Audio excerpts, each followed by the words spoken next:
Saint Walburga, Benedictine, Abbess, 779, Germania. Sister Emmerich took from her church a finger bone, looked at it in silence for a moment, and then exclaimed, "What a sweet little nun! So clear, so beautiful, so transparent. She is altogether angelic. It is Walburga. I see her convent, too." Then followed visions of the saint and of the disinterring of her sacred remains, which Sister Emmerich gives as follows. Two blessed nuns took me into a church in which a grand festival was being celebrated, either the translation of a saint's relics, or a canonization. A bishop was superintending everything, and assigning places to the assistants.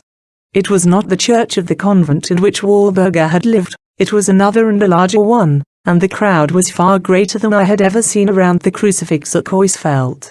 Numbers were obliged to remain outside the doors. I stood near the altar, not far from the sacristy, the two nuns by me.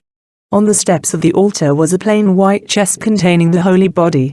The white linen cloth was raised and hung at either side.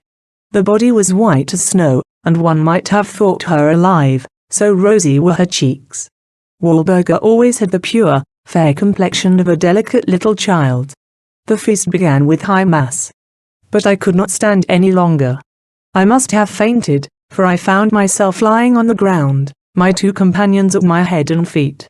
I saw an abbess of Walburga's convent in the sacristy preparing 3 kinds of dough for bread, 2 fine, the third coarser, of white flour indeed, but full of chaff, and I began to wonder for whom they were. Here I lost sight of the earthly festival and I entered a heavenly garden in which was shown Walburga's reward in heaven. I saw her with Benedict, Scholastica, Maurus, Placidus, and many holy virgins of Benedict's rule, at a table spread with marvelous dishes. At the head sat Walburga completely surrounded by garlands and arches of flowers. When I returned to the church, the feast was over. But I received from the bishop and abbess a loaf of coarse bread, marked with the number 4. The fine bread was given to my companions. The bishop told me that my loaf was for myself alone, that I must not give it away. Then he led me out before the church door where St. Walburga's nuns had their little oratory, and I had another vision of Walburga. She had, a short time before her blessed death, been found as if dead in her kneeling place.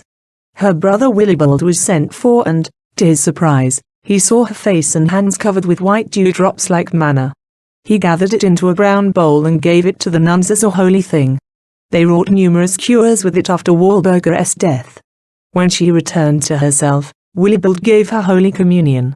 The dew prefigured Walburga's oil, which I saw had begun to flow on a Thursday, because the saint bore so great a devotion to the Blessed Sacrament and our Saviour's agony in the Garden of Olives. As often as I take this oil, I feel strengthened as by a heavenly dew. It has helped me greatly in severe sicknesses. Walburga was full of tenderest love for the poor. She used to see them in vision.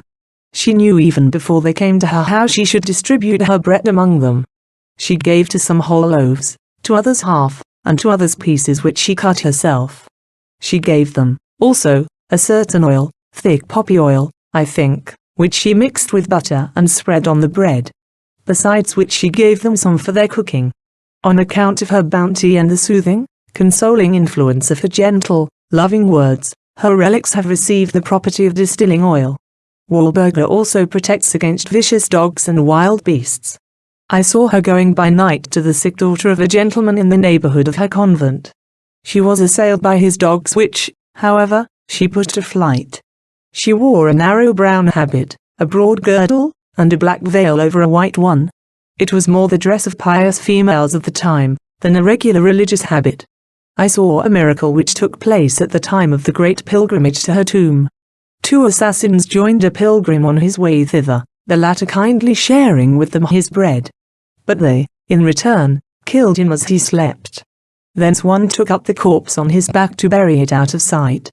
But he could not lay it down again, it stuck to him as if it had grown fast. I saw him wandering around in despair with the corpse on his back until, at last, he plunged into the river to drown himself. But he could not sink, the waters would not have him. They cast him up on the opposite bank, the horrible load still clinging to him. Then I saw someone try to loosen the hands of the dead man with his sword.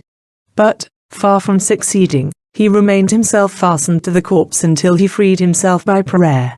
When the pilgrim objected to this narrative, saying that it was strange she should see as true so many singular things which even pious priests denied, she replied, "One cannot say how simple, natural, and connected all such things appear in the state of contemplation.